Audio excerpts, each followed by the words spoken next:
ইয়া জাল জালালি ওয়াল ইকরাম 7 বার পরে মরিচে ফু দিলে কি হয় জানলে আপনি খুশি হয়ে যাবেন। দেখুন এই দোয়াটা এতটাই পাওয়ারফুল একটা দোয়া, যেই দোয়ার ব্যাপারে রাসূল আকরাম সাল্লাল্লাহু আলাইহি ওয়াসাল্লাম বলেছেন যে দোয়ার ভিতরে ইসমে আজম থাকে। ইসমে আজম এই দোয়াটা আল্লাহ পাক রব্বুল আলামিন অতি দ্রুত আমার আল্লাহ কবুল করেন। এই যে ইয়া জাল জালালি ওয়াল ইকরাম, এটা কিন্তু ইসমে আজম, আর এটা হচ্ছে জান্নাতের গুপ্তধন। জান্নাতের ভিতরে গুপ্তধন আছে না, গুপ্তধনের ভিতরে সেরা একটা গুপ্তধন হচ্ছে ইয়া জাল জালালি ওয়াল ইকরাম। যেমন ধরেন আমাদের দেশের মাঝে গুপ্তধন কি স্বর্ণ গহনা অলংকার, এগুলো হচ্ছে গুপ্তধন। এগুলাকে আমরা মনে করেন ঘরের একটা জায়গাতে রাখি যাতে করে মানুষের নজরে না পড়ে, যাতে করে মানুষ দেখতে না পারে। এটা হচ্ছে আমাদের গুপ্তধন, এগুলাকে আমরা একটু সেফটি করে রাখি। ঠিক তদ্রূপভাবে জান্নাতের গুপ্তধন হলো ইয়া জাল জালালি ওয়াল ইকরাম, ধন ভান্ডার হলো ইয়া জাল জালালি ওয়াল ইকরাম। এই দোয়াটা পড়বেন আপনি। এই দোয়াটা পড়লে আপনার অনেক ফায়দা হয়, অনেক উপকার হয়। এই দোয়াটার উপকারে শেষ করা যাবে না। তারপর আমি আপনাদেরকে সামথিং কিছু উপকারের কথা বলি। অনেক সময় আছে কি জানেন, যে আমাদের শত্রু আছে। এমন কোনো মানুষ নাই যে পৃথিবীতে তার কোনো শত্রু নাই, তার কোনো দুশ্মন নাই, তার ক্ষতি করার মতো কোনো মানুষ নাই। আপনি যত বড় ভালো মানুষ হন আপনারও শত্রু আছে, আপনি যত বড় খারাপ মানুষ হন আপনারও শত্রু আছে।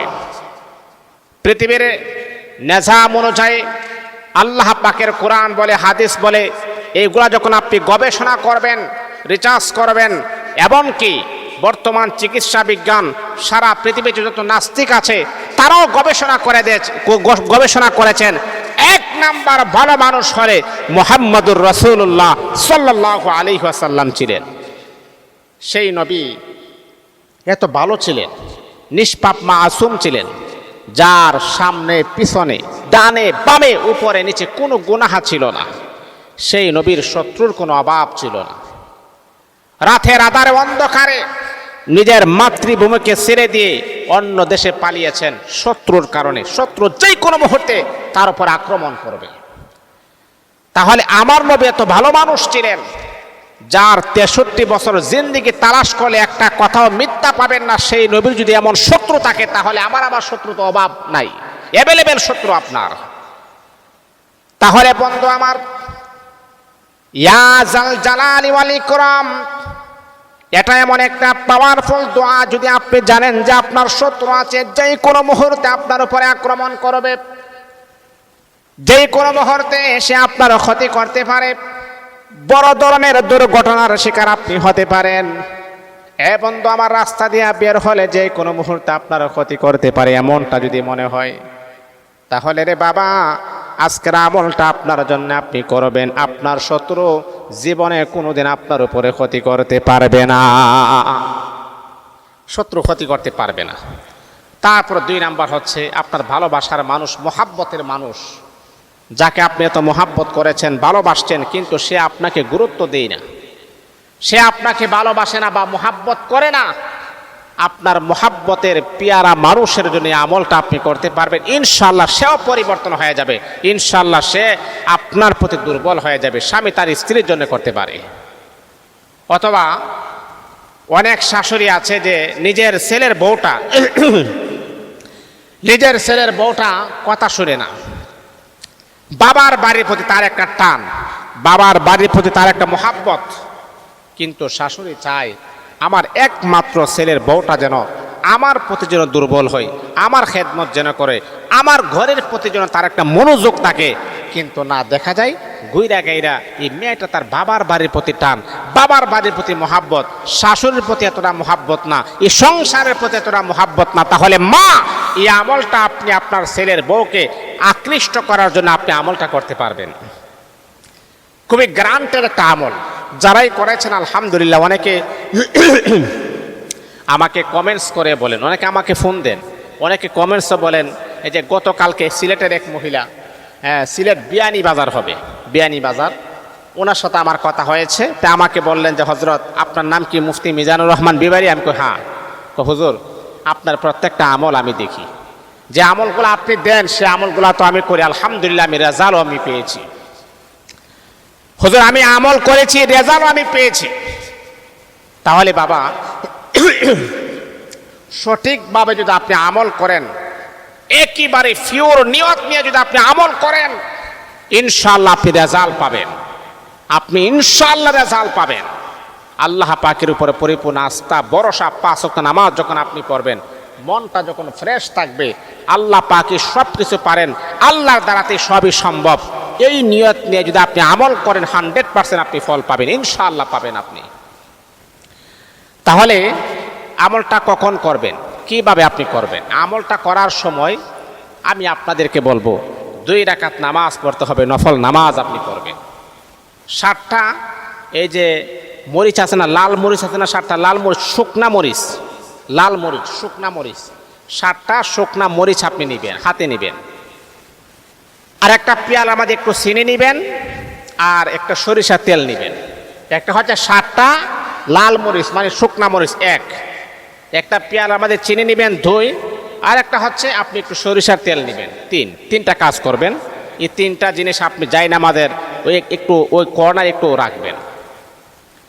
রাখার পর আপনি 2 রাকাত নফল নামাজ আপনি পড়বেন, আল্লাহ পাকের দরবারে 2 রাকাত নামাজ পড়বেন। কারণ আল্লাহ আমাদেরকে জানায়া দিয়েছেন, আল্লাহ তো আমাদেরকে বলেই দিয়েছেন যে নামাজের পর আমি আল্লাহর কাছে সাহায্য চাও, আমি আল্লাহ তোমাকে সাহায্য করব। আল্লাহ পাক রব্বুল আলামিন কুরআনুল কারীমের ভিতরে আমার আল্লাহ বলেন, ইয়া আইয়ুহাল্লাযীনা আমানুস্তাঈনু বিস-সাবরি ওয়াস-সালাহ। আল্লাহ বলে বাংলা, তুমি যখন আমি আল্লাহ পাক রব্বুল আলামিনের কাছে যখন তুমি সাহায্য চাইবা, ধৈর্য ধারণের মাধ্যমে সাহায্য চাইতে হবে। 2 নাম্বার হলো নামাজের মাধ্যমে সাহায্য চাইতে হবে। তাহলে বান্দা সেই জন্য আপনি যখন আল্লাহর কাছে যখন চাইবেন, আপনার শত্রু আপনার উপর আক্রমণ করতে পারে, আপনার মেয়েটা বিবাহের উপযুক্ত না, মেয়েটাকে বিবাহ দিবেন, এইরকম একটা সিচুয়েশনে যেন আপনি চলে আসেন, অথবা আপনার স্ত্রী আপনাকে ভালোবাসে না, আপনার স্বামী আপনাকে ভালোবাসে না, এই আমলটা যখন আপনি করবেন, প্রথমে আপনি 2 রাকাত নামাজ পড়বেন, নফল নামাজ করবেন। 7টা লাল মরিচ নেবেন, শুকনা মরিচ নেবেন, একটা পেয়ালার মাঝে চিনি নেবেন, একটু সরিষার তেল নেবেন। যখন আপনি 2 রাকাত নামাজ যখন আপনার কমপ্লিট হয়ে যাবে, নামাজ কমপ্লিট হওয়ার পরে সুন্দর করে যাই নামাজে আপনি তাশাহুদের সূরাতে আপনি বসবেন। তাশাহুদের সূরাতে বসার পর আপনি 3 বার দুরূদ ইব্রাহিম পড়বেন। আল্লাহুম্মা সাল্লি আলা মুহাম্মাদিন ওয়া আলা আলি মুহাম্মাদ কামা সাল্লাইতা আলা ইব্রাহিম ওয়া আলা আলি ইব্রাহিম ইন্নাকা হামিদুম মাজিদ। আল্লাহুম্মা বারিক আলা মুহাম্মাদিন ওয়া আলা আলি মুহাম্মাদ কামা বারাকতা আলা ইব্রাহিম ওয়া আলা আলি ইব্রাহিম ইন্নাকা হামিদুম মাজিদ। এই দুরূদ ইব্রাহিমটা আপনি 3 বার পড়বেন, 1 বার 2 বার 3 বার পড়বেন। ইস্তিগফার আপনি 3 বার পড়বেন, আস্তাগফিরুল্লাহ রাব্বি মিন কুল্লি যামবি ওয়া আতুবু ইলাইহি লা হাওলা ওয়ালা কুওয়াতা ইল্লা বিল্লাহিল আলিয়্যিল আযীম। তাহলে দুরূদ শরীফ আমার 3 বার হয়ে গেল, ইস্তিগফার আমার 3 বার হয়ে গেল। 3 বার 6 বার পড়ার পরে তারপরে আপনি এই যে লাল মরিচগুলা 7টা লাল মরিচ হাতে নেবেন, পেয়ালাটার মধ্যে চিনি এটাও হাতে নেবেন, হ্যাঁ। তারপর আপনার এই যে আপনার সরিষার তেল এটাও হাতে নেবেন। নেওয়ার পর আপনি সুন্দর করে 7 বার পড়বেন, ইয়া জাল জালালি ওয়াল ইকরাম, ইয়া জাল জালালি ওয়াল ইকরাম, ইয়া জাল জালালি ওয়াল ইকরাম, ইয়া জাল জালালি ওয়াল ইকরাম। 7 বার আপনি পড়বেন। পড়ার পরে মরিচের মাঝে ফু দিবেন এবং চিনির মাঝে ফু দিবেন, তেলের মাঝে ফু দিবেন, কিন্তু মরিচের মাঝে ফু দিবেন আর বলবেন, আল্লাহ আমার শত্রু যেই কোনো মুহূর্তে আমার ক্ষতি করতে পারে, আল্লাহ এই শত্রুকে তুমি ভালো করে দাও, তা না হলে তুমি তাকে ধ্বংস করে দাও। আল্লাহ তার পাওয়ার আছে, তার ক্ষমতা আছে, ক্ষমতার কারণে সে যে কোনো মুহূর্তে আমার উপরে চড়াও হতে পারে। আল্লাহ তার ক্ষমতাকে তুমি একেবারে তছনছ করে দাও, কারণ ক্ষমতার একমাত্র মালিক হচ্ছেন আপনি আল্লাহ। বিয়াদিকাল খায়র ইন্নাকা আলা কুল্লি শাইইন কাদির। এইভাবে আপনি যদি শত্রুর নাম জানেন, বাবার নাম জানেন, তার বাবার নাম সহ, তার মার নাম সহ, তার নাম সহ দোয়া করবেন, আল্লাহ তাকে তুমি হেদায়েতের মালা পরাইয়া দাও। তা না হলে তার যে ক্ষমতা আছে এগুলাকে তুমি ধূলিসাৎ করে দাও। তারপরে এইভাবে 7টা ফু দিবেন আপনি গোলমরিচে, এইগুলা তো আপনি ফু দিবেন, 7টা করে ফু দিবেন। তারপরে চিনির সাথে আপনি এই যে আছে না, তেলটা আছে না, তেলটাকে গুলবেন। গুলার পরও যদি আপনি গুলার পর আপনি পড়বেন ইয়া জাল জালালি ওয়াল ইকরাম, ইয়া জাল জালালি ওয়াল ইকরাম, পরে ফু দিবেন। ফু দেওয়ার পরে আপনি বলবেন, আল্লাহ এই শত্রুর জন্য করতেছি, শত্রু আমাকে ধ্বংস করতে চাই, শত্রু আমার উপর আক্রমণ করতে চাই, আল্লাহ তার ক্ষমতা আছে, তার পাওয়ার আছে, তার শক্তি আছে, আমি তো পারতেছি না, আল্লাহ তাকে তুমি তার ক্ষমতা তুমি চিরতরে তাকে তছনছ করে দাও, আমাকে যেন আক্রমণ না করতে পারে আল্লাহ এমন একটা তুমি ব্যবস্থা করে দাও। তারপরে চিনির সাথে যখন আপনি সরিষার তেলটা গুলবেন, গুলার পরে তারপর আপনি মরিচটা আছে না, মরিচটা চিনির সাথে তেলের সাথে আপনি দিয়ে এভাবে নাড়া দিবেন। নাড়া দেওয়ার পরে আপনি এই একটা মরিচ, এই 7টা মরিচ 7 দিনে আপনি করতে হবে, একদিনে কিন্তু পুড়ে ফেললে হবে না। এই মরিচটা আপনি সোলার মাঝে ফুটতে পারেন অথবা মোমবাতির আগুনে লাগাই ফুটতে পারেন।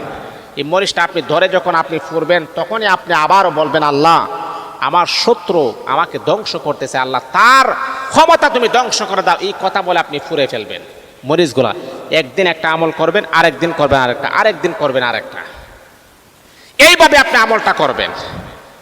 অথবা এই আমলটা হলো শত্রুর জন্য, যদি আপনি আপনার প্রিয় মানুষের জন্য করেন তাহলে এই সেম আমলটা করবেন আর কথাগুলো এইগুলাই বলবেন, আল্লাহ সে আমাকে ভালোবাসতো, সে আমাকে মোহাব্বত করতো, এখন আমাকে আর মোহাব্বত করে না, এখন আমাকে আর ভালোবাসে না, আল্লাহ তার অন্তরের ভিতরে আমার প্রতি মোহাব্বত ভালোবাসা জাগ্রত করে দাও। ফুদিয়া মোমবাতির আগুনে অথবা সোলার মধ্যে আপনি জ্বালায় দিবেন, ইনশাআল্লাহ সেম আমলটা আপনারাও করবেন, এটার ফজিলত আপনি পেয়ে যাবেন, হারানো ভালোবাসা ফিরে আসবে, মা বাবার অবাধ্য সন্তানও বাধ্য হবে। এটা খুবই গ্রান্টেড একটা আমল, কারণ সেটা আমার রাসূল বলেছেন ইসমে আজম, এটা করবেন ইনশাআল্লাহ তাৎক্ষণিক এটার রেজাল্ট আপনি পেয়ে যাবেন। আল্লাহ আমাদের সবাইকে বোঝার আমল করার যেন তৌফিক দান করুন।